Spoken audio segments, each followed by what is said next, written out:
Arkadaşlar merhaba. Servisimize gelen bir telefondaki şikayet şu. Arkadaşlar cihaz normal zil seslerini falan muhtemelen çalacak. Bakalım.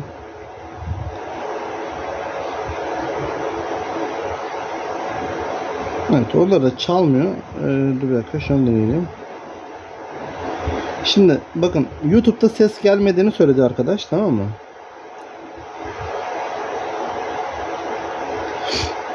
Evet, şu anda aynen gelmediğini söyledi. Şöyle yapalım bir dakika. Şimdi normal YouTube'da hiçbir şekilde ses dinleyemiyor. Yani çocuk mesela YouTube'a giriyor, hiçbir şekilde ses duyamadığını söylediler.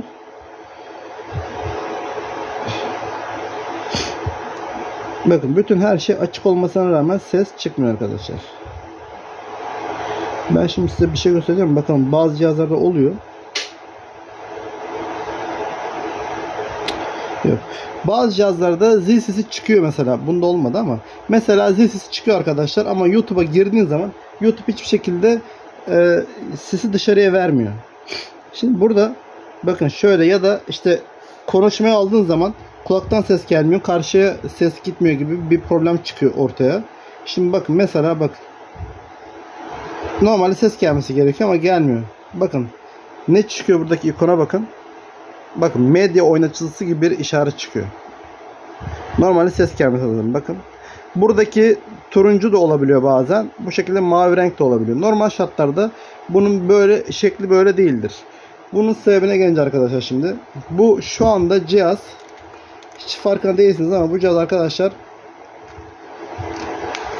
kulaklık moduna girmiş. Bunun sebepleri şurada, bakın kulaklık yeri şurası, tamam mı? Şimdi şöyle bir açalım tekrardan.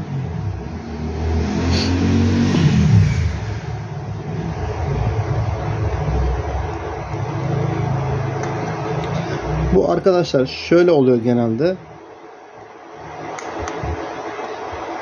Şimdi kulaklık deliğine biriken pisliklerden dolayı kısa devre olarak kalıyor. Eğer ki dışarıdan yaptığınız temizlik, ya da şöyle söyleyeyim, mesela ya bir ufak çocuk bakıyorsunuz mesela, oradan mama falan olsun, işte buna benzer yemek artıkları buradan parmağınızla, çocuğun elinde olabiliyor, buraya giriyor, tamam mı? Onları eğer temizlerseniz, ya da buraya bir kulaklık hiç sokmuyorsunuz, yani kulaklık kullanmadığınız halde bu hale geldi değil mi? O zaman oraya bir kulaklık sokup çıkarın, kulaklık sokup çıkartın. Yani oradaki pisliği devre dışı bırakabilirsiniz. Eğer olmazsa o zaman arkadaşlar cihazın içine açıp kontrol edeceğiz. Çünkü şimdi ben de baktım ama herhangi bir değişim olmadı. Şimdi YouTube'da ya da herhangi bir şeyde telefonla konuşurken dahi arkadaşlar dışarıya ses çıkmıyor. Mesela bazı telefonlarda şöyle bir şey de gördüm arkadaşlar. Bazı telefonlarda ise mesela müzik, zil sesi çalıyor, tamam mı? Ama gel gelelim YouTube sesleri ya da işte konuşma esnasında kulağınıza ses gelmiyorsa ki eğer, bundan dolayı arkadaşlar oluyor. Hemen şöyle birazcık kenara alayım şunu.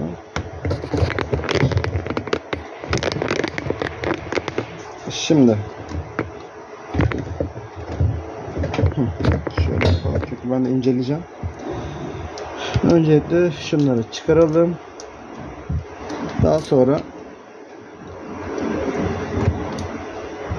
bir saniye şu şeyleri takmamız gerekiyor. Evet, taktık. Bunu taktık, tamam. Şimdi anakartta arkadaşlar, buradaki incelememiz gereken kısım kulaklık konnektörünün olduğu yer. Eğer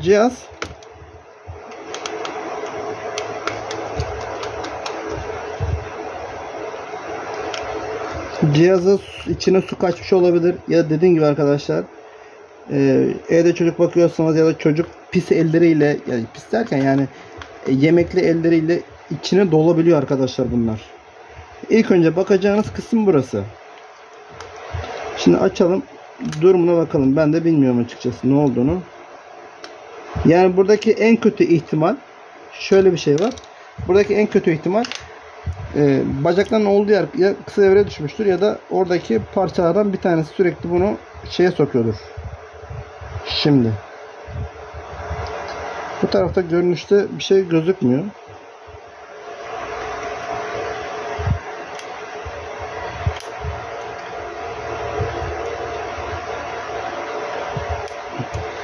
Anakartımızı kaldıralım.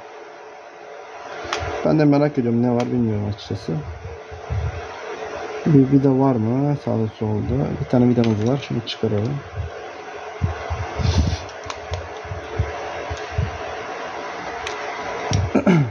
Geçen de buna benzer bir problem gelmişti. Yerini temizledik. Düzeldi. Ama tabi her zaman düzelecek diye bir şey yok. Çünkü bazen verilen zarar daha fazla boyutta olabiliyor. Ama sizin evde yapabileceğiniz en kolay şey temizlik arkadaşlar. Kulaklık soketinin, kulaklık taktığınız yerin temizliği arkadaşlar. Bunu yaparsanız düzelecektir.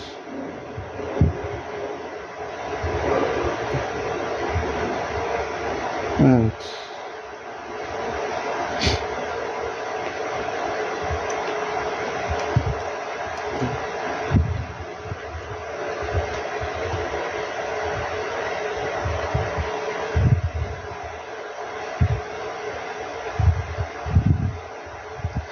Kulaklık gördüğünüz gibi arkadaşlar pislik durumunda şu anda.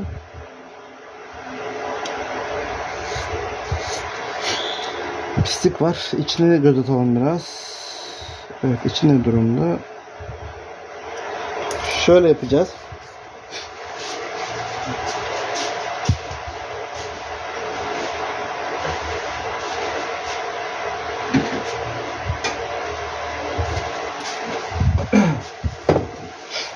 Evet, şimdi kameramızı çıkaralım çünkü kamerada bulaşmasını istemiyorum. Sprey sıkacağım içine. Bakalım kurtarabilecek miyiz? Eğer burada kurtaramazsak arkadaşlar devresel bir problem olacak. Şuraları bakın şey olmuş halde. Şu anda.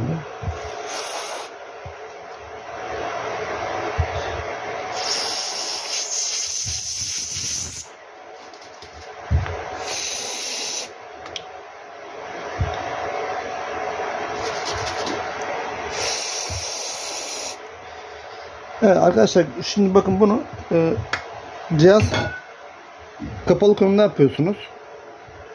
Yani bunu açık konumda yapmayın. Evet, şu anda içi gayet temizlendi.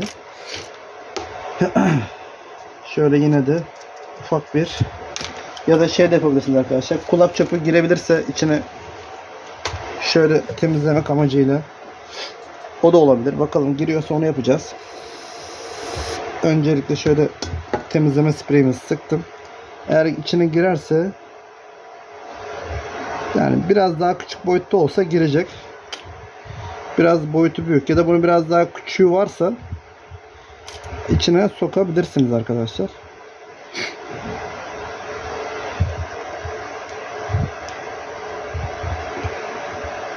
Yani içine sokup şu şekilde temizlemeye çalışalım.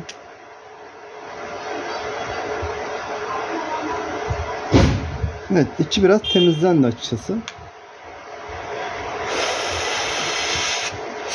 Şimdi bu sprey ne diyor sorarsanız arkadaşlar, bu şey 530 spreyimiz var bizim telefonlarda kullanılan. Yani buradaki çabuk uçuyor, yani öyle söyleyeyim, fazla durmuyor.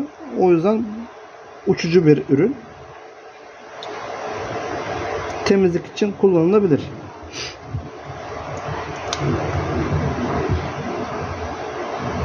Evet, şimdi bakın telefon bozulmuştur.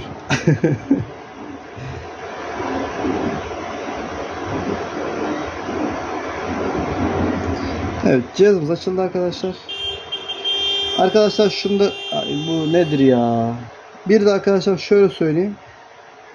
Cihaz üzerindeyken pek sıkmanızı tavsiye etmiyorum. Neden? Mesela o sıvı şurada ekran arasından girip ekranın arka paneline geçebilir.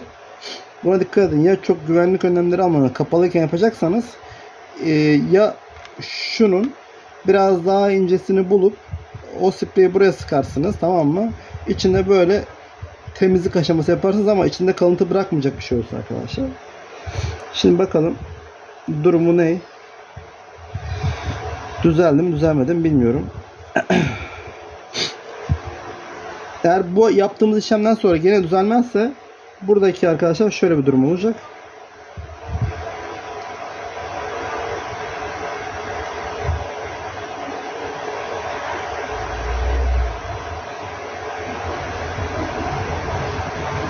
Buradaki medya işaretinin kaybolması gerekiyor.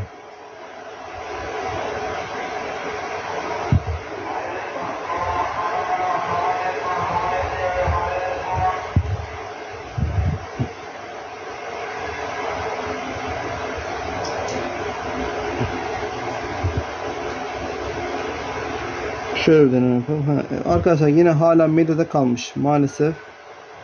Görüyorsunuz.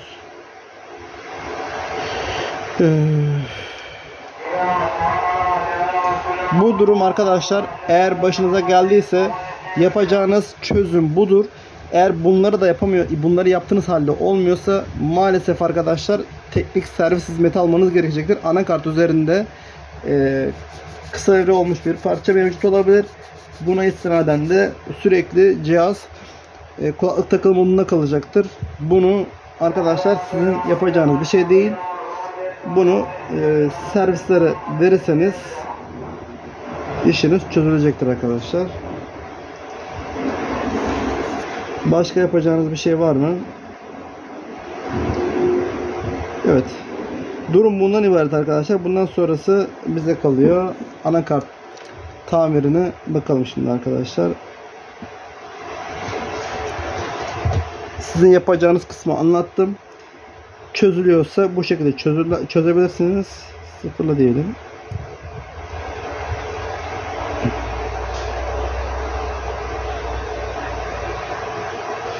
Tüm ayarları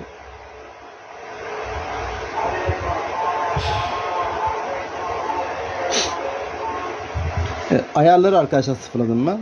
Yani bir ihtimal, düşük bir ihtimal ama yine de ayarları sıfırlayarak da bir test etmek istiyorum. Ama durum gösteriyor ki arkadaşlar şu anki problem %90 anakart ihtimalli. Ben yine de onu yapmak istedim. Olur mu olur arkadaşlar. Ama pek sanmıyorum. Yine de artık bakacağız. Durum ne gösterecek. Bu problem arkadaşlar kulaklık taktığınız bölgedeki kısa devreden kaynaklı olmakta. Bu içindeki pisliği ya da kısa devreyi kaldırarak işleminizi çözebilirsiniz. Eğer bunda da çözülmediyse bundan sonrası arkadaşlar teknik servis hizmeti almanız gerekecektir.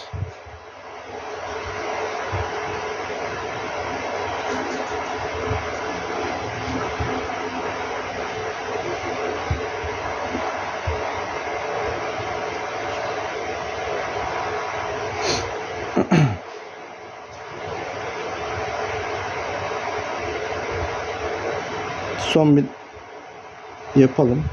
Yok. Yani ayarlanan olmadığını görmüş oldunuz siz de. Şimdi ben burada şemaya bakacağım. Şemaya baktıktan sonra buradaki problemi çözmeye çalışacağız. Ona göre arkadaşlar eğer ki çok uzun çıkmayacak bir durumsa video çekeceğim size. Bunun için cihazımız A11 arkadaşlar. A11 cihazında kulaklık girişi maalesef üst tarafta olduğu için anakart üzerindeki tamir işlemi gerçekleşmekte. Eğer ki alt tarafta kulaklığımız olsaydı direkt board'u değiştirip işimizi çözecektik.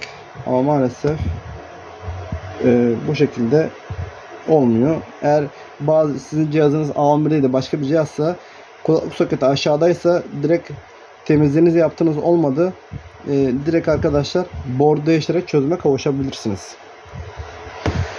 Arkadaşlar WhatsApp numaramı biz aşağıda paylaşıyoruz. Gerekli yani teknik servisimi almak isterseniz WhatsApp'tan ulaşabilirsiniz. Herkese geçmiş olsun. Kolay gelsin.